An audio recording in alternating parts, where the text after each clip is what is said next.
Hello and welcome back to another video with Liah. Today I'm going to be talking about molar mass. So in this video I'm going to be going over the practice problems and then I'm going to give you an example to check your progress on this topic. If you're new here, my name is Liah and on my channel you can find science and math videos. In this example we're going to find the molar mass of water, or H2O. And the molar mass is defined as the number of grams in 1 mole of that compound. And on the left, you can see the steps that we're going to follow. So first, we need the chemical formula. So in this case, we're lucky because we are given exactly the chemical formula. There are 2 hydrogens and 1 oxygen. But if, let's say, the name was written out, you would want to find the chemical formula first. Second, you need to find the atomic mass for each element. So we need to find the atomic mass for hydrogen and the atomic mass for oxygen. So hydrogen has the atomic mass of 1.01. This number can be found on the periodic table. Oxygen has an atomic number of 16. Next, we're going to multiply the atomic mass by the number of atoms of that element. So, for example, there are 2 hydrogens. So we're going to multiply hydrogen's atomic mass by 2. And for oxygen, there's only 1 oxygen, so we're just going to multiply 16 times 1, because it's 1 times the number of oxygens. So for hydrogen, 1.01 times 2 is going to be 2.02, and then 16 times 1 is just 16. And now we are going to sum the multiplications and add them up. And so we get 18.02, and this is going to be in grams per mole of H2O. The molar mass of water is 18.02 grams per mole. Here we have our next example, Ca3PO42, or calcium phosphate.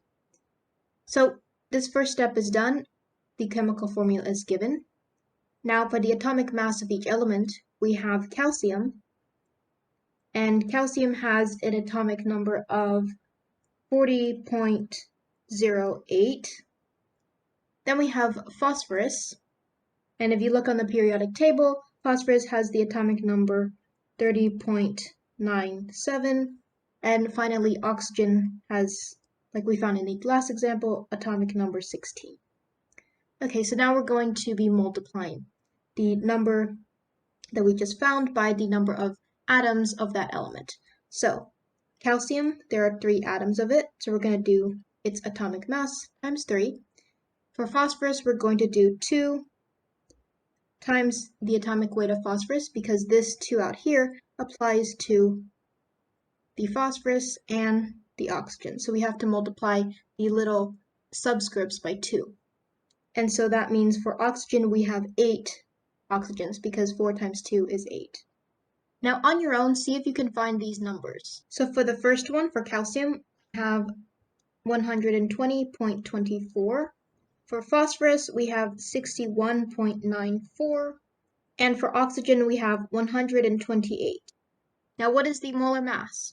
Well, all we have to do now is add all of these up. And when we add all these numbers up, we get 310.18 grams per mole.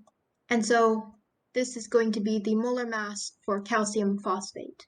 Now see if you can find the molar mass of sodium hydroxide, or NaOH. So the first step is already completed. We have the chemical formula.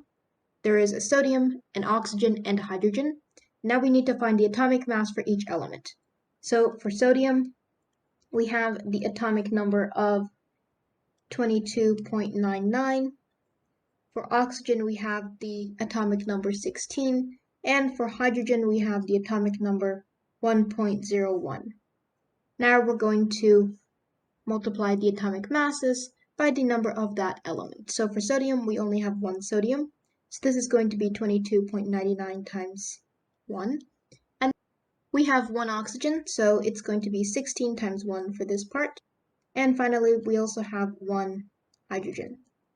And now we're going to multiply these, so this is just going to be the same because we're multiplying by 1. Now we're going to add all of these numbers up to find the molar mass of sodium hydroxide. The sum of these numbers is 40 grams per mole. Now we're going to find the molar mass of ethanol, or CH3CH2OH. So we have the chemical formula, And now we're going to find the atomic mass for each element. So carbon has the atomic mass of 12.01. Hydrogen has atomic number or atomic mass of 1.01. And oxygen has 16 as its atomic number. Now, we're going to have to multiply these atomic masses by the number of atoms they have. So in the compound, we have 2 carbons, okay? So one right here and another here. So we're going to multiply carbon's atomic mass by 2. And then we have, 3 plus 2 plus 1 hydrogens. So that is going to be 6 hydrogens. So we'll multiply hydrogen's atomic number by 6. And finally, we have 1 oxygen. So it's going to be 16 times 1. Now we're just going to put these numbers in our calculator to see what we come out. So for carbon, it's going to be 24.02. For hydrogen, it's going to be 6.06. And for oxygen, it's going to be 16. Now add all of these numbers up, right, so we can get the sum of the atomic masses. If you do this, you'll get 46.08 grams per mole. And so this is going to be the molar mass of ethanol. Now we're going to find the molar mass of oxygen gas, or O2. So we are already given the chemical formula. There are 2 oxygens. Next, we need to find the atomic mass. So we already know that oxygen has the atomic number or atomic mass, they're the same thing, of 16. Next, we're going to multiply the atomic mass by the number of oxygens there are. That's going to be 2. And we know that 16 times 2 is 32. And next, we're going to sum the multiplications. But there is only one element, and so we already know that 32 is going to be our molar mass. So as you can see in this video, to find molar mass, you're just going to follow these steps. You're going to have the chemical formula, or you're going to find the chemical formula if it's written out. Then you're going to look at the periodic table, find the atomic masses for the elements you have. Next, you will multiply that atomic mass by the number of that element that you have. And then finally, you will sum the multiplications. You're going to add all of those numbers up so that you can get the total mass of that compound that is present in 1 mole. Now it's time for you to check your progress on this topic, and feel free to answer in the comments. So you're going to find the molar mass of this compound, H2SO4, also called sulfuric acid. And here are the steps we have followed through this video. That is it for this video. Thank you so much for watching, and I will see you next time.